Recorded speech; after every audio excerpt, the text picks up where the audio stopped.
Joseph Perrin qui a appuyé sur l'accélérateur. Dominique Strauss-Kahn entre les mains de la police à New York. L'abolition de la peine de mort en France.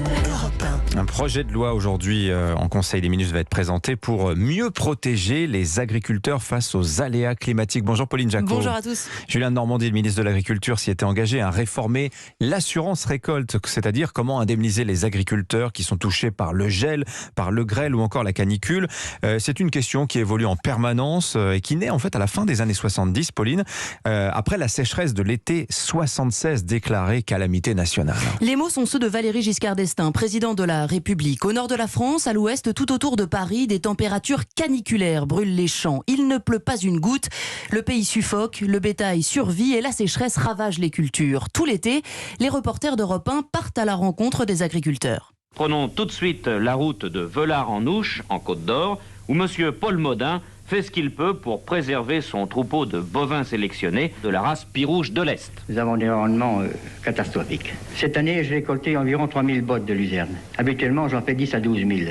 Pour moi, il est important d'avoir beaucoup de fourrage et de bonne qualité. Le printemps a été trop sec, l'été est trop chaud. Sur les étals, les prix des fruits et légumes s'envolent. L'État déclare la sécheresse prioritaire. Le gouvernement fait appel à l'armée. C'est ce que l'on a appelé le plan paille, déclenché fin juin 76 par le ministre de l'Agriculture, Christian Bonnet. Il faut sortir la paille des champs, et la sortir très vite, la botteler, de façon à ce que les céréaliers puissent retrouver la disposition de leurs champs rapidement. Les militaires récoltent et transportent le fourrage vers les régions qui en manquent le plus. Alors de leur côté, les agriculteurs, Pauline, attendent toujours les aides du gouvernement. Ils s'impatientent, mais le gouvernement attendra la fin de l'été pour réfléchir aux indemnisations. En attendant, Jacques Chirac, le Premier ministre, temporise et commence à prévenir les Français. Le gouvernement étudie actuellement les mesures qui permettront de compenser intégralement la perte subie par les agriculteurs. Ce sera sans aucun doute un sacrifice important. La sécheresse continue. Elle dépasse les frontières françaises puisque le pape invite les catholiques à prier pour qu'il pleuve.